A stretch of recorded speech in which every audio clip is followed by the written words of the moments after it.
If you've ever been on the martial arts side of the internet before, you've probably seen Shaolin monks demonstrate some of the most impressive physical abilities you've ever seen. And that's because these people train for insane conditioning their entire body when it comes to strength, endurance, and overall control over every single muscle, including the ones you didn't even know existed. And today we're gonna find out how you can use some of the exercises they use to condition your own body to become an absolute beast when it comes to all of those aspects. So if you're ready, let's go and have some fun. Now, the only thing more impressive than their upper body strength is probably their lower body strength, and one of the most famous exercises they use to condition those is the classic horse stance. Now, this one will highly depend on your hip, knee, and ankle mobility. If you are truly able to bring your hips all the way down to knee height and open up your knees, pushing them outwards and following your toes in the same direction with this external hip rotation, which means that you are going to have to fully contract your glutes, your quads, your core to stay fully upright and hold this position. If you're still a total beginner, you can start out with a little bit wider than shoulder width apart when it comes to your stance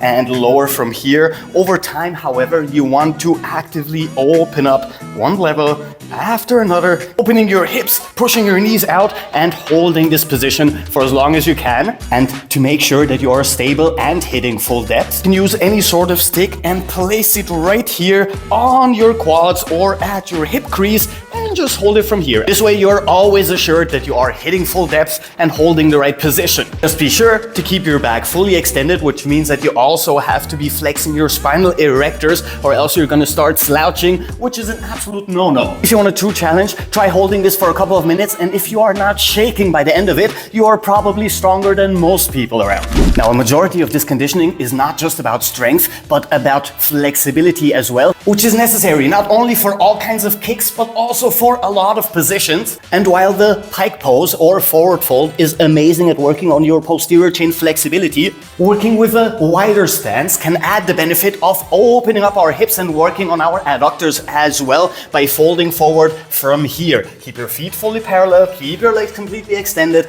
and what's very important when you start doing this, actively moving your lower spine into extension, which is going to maximize the posterior chain stretch the lower you go. Your range of motion will very likely be much shorter if you work like this than if you work like this, because you're not compensating for a lack of flexibility here by rounding your shoulders and lengthening your arms, which means that your first goal will be back extended, hands touching down, and your second goal will be bringing your elbows down all the way with your feet parallel and your legs completely extended. If you want to add even more adductor flexibility, now you can start opening up wider and wider and folding forward, so we can actively work on the muscles that are responsible for closing our legs as well. And this in turn will also help you work on your pancake fold or your straddle position if that is one of your goals. Now, another thing they do, which we touched on the first exercise, is holding static positions for torturously long amounts of time. And some of the most important ones you can work on is the static bear position, just raising our knees a handful of centimeters from the ground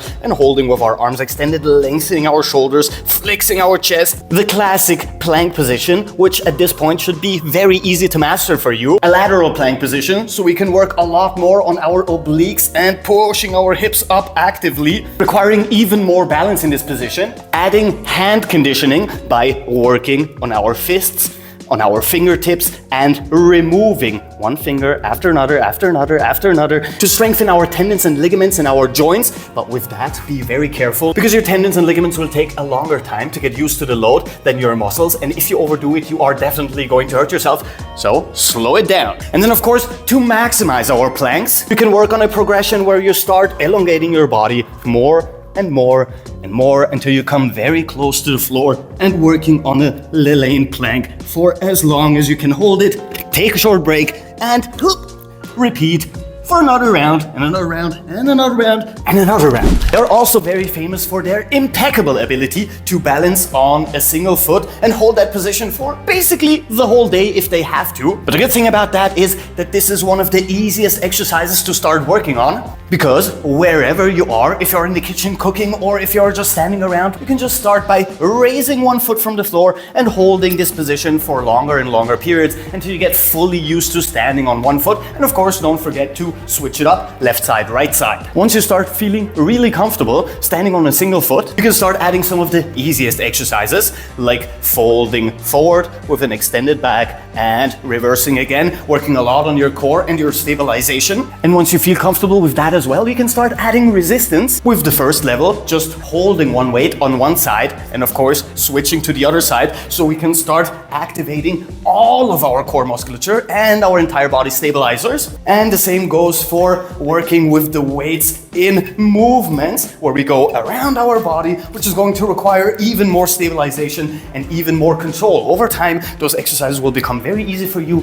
and it will be like second nature to just stand around on one foot and feel totally comfortable in it, which is going to benefit all of your other exercises that are remotely connected to anything that has to do with balance. Now, the same hand conditioning rules that applied for the planks also applied for our push-up exercises, meaning that if you want to start working on those 2-finger or even 1-finger push-ups, you will start with all of your fingertips on the floor and you will do so for at least a couple of weeks until they are fully used to holding that load and until you have zero pain, zero ache, or even the tiniest bit of tension in your fingers before you reduce always the weakest of your fingers, which in my case, and in your case probably too, is the pinky. Work on this for a week or two, then get rid of the next finger, work on the 3 for a week or two, and of course, the more digits you remove, the longer time I would spend with the remaining ones before we move on to reducing the next and the next, because trust me, you can get hurt and it can take a long time for you to recover if you mess up your hand tendons. Not to mention that you need your hands. Of course, upper body balance is also a very big part of the training, and the easiest exercise to work on that is not the handstand, but the crow pose, which is by far probably the easiest upper body balance exercise you can do, especially if you are a total beginner, because it requires just a tiny bit of strength, a tiny bit of control,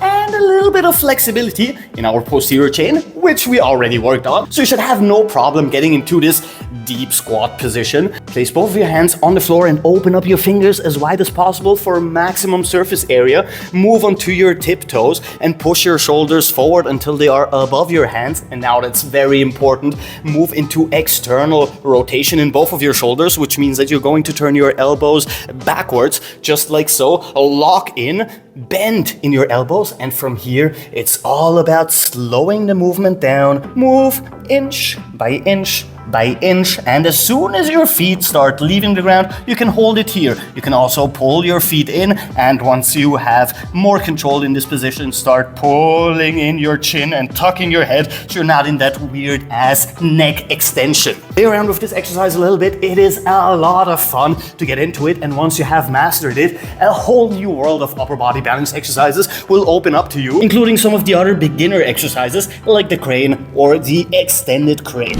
Now, I saved the exercises that are the most fun for last, and these almost combine pretty much everything we did today: strength, endurance, control, coordination, and flexibility to make up the most holistic exercises you can do, and those are classic crawling exercises. We've got the bear crawl, once again, just raising our knees the tiniest bit and moving asymmetrically, left with right side and right with left side. And while this is one of the more dominant crawling exercises, I'd highly suggest adding a couple more, specifically my favorites. Lateral ape-like movements, so we can work on our hip, knee, and ankle mobility, and the tiniest bit on our upper body coordination as well. Increasing the range of motion of our lateral movements to open up even more at this adductor stretch and the thigh stretch as well, and this upper body explosiveness.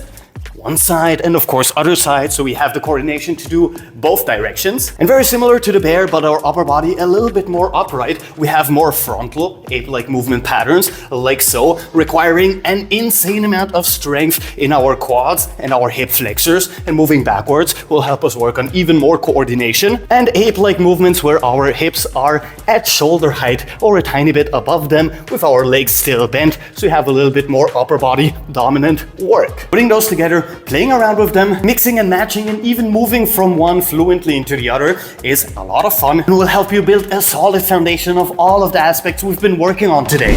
Now you have a nice repertoire of Shaolin-style exercises. When it comes to programming, I will leave that up to you. This will highly depend on your level of fitness, your goals, and how much fun you are having with each one of these exercises. With that said, if you like the video, and please come on, join us. We do stuff like that almost every single day. So until then, Captain Cairo, peace out.